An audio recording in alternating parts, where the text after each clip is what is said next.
নারী ও শিশু নির্যাতন দমন এবং ধর্ষণ মামলার বিচার দ্রুত করার জন্য নারী ও শিশু নির্যাতন দমন আইন সংশোধন হচ্ছে। 20 মার্চ উপদেষ্টা পরিষদের বৈঠকে নারী ও শিশু নির্যাতন দমন সংশোধন অধ্যাদেশ 2025-এর খসড়া চূড়ান্ত অনুমোদন দেওয়া হয়েছে। খসড়া অনুযায়ী বিয়ের প্রতিশ্রুতি দিয়ে অবৈধ যৌন সম্পর্ককে ধর্ষণের সংজ্ঞায় রাখা হয়নি। এটি আইনি আলাদা ধারায় চিহ্নিত করা হয়েছে। আর এই অপরাধের জন্য সর্বোচ্চ শাস্তি হবে 7 বছরের কারাদণ্ড। বিদ্যমান নারী ও শিশু নির্যাতন দমন আইনে বিয়ে ছাড়া 16 বছরের বেশি বয়সী নারীর ক্ষেত্রে প্রতারণামূলকভাবে তার সম্মতি আদায় করে যৌন সঙ্গম করাকে ধর্ষণ হিসেবে বলা হয়েছে। এর ফলে বহু মামলায় বিয়ের প্রতিশ্রুতি বা প্রলোভনে ধর্ষণ এরকম অভিযোগের উল্লেখ দেখা যায়।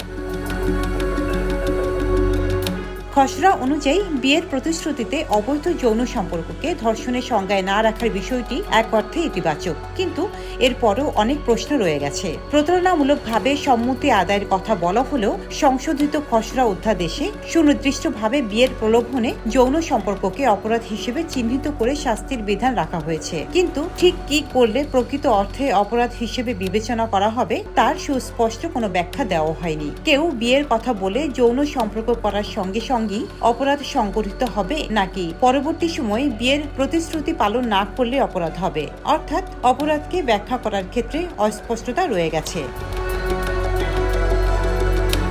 বিয়ের প্রলোভনে যৌন সম্পর্ককে অপরাধ হিসেবে চিহ্নিত করা হলে ব্ল্যাকমেলিং বেড়ে যাওয়ার আশঙ্কা রয়েছে। সম্পর্ক ভেঙে যাওয়ার পর প্রতিশোধ পরায়ণ কেউ এ আইনের অপব্যবহার করতে পারেন। কেউ এরকম ধারায় মামলা করে নিজের ব্যক্তি স্বার্থ হাসিলের চেষ্টা করতে পারেন।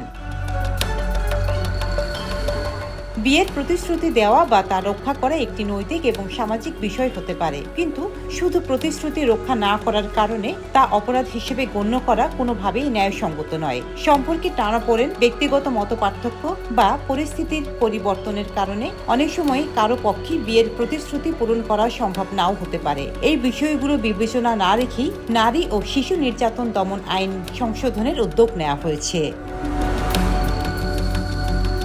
Desk report, Deshkal news.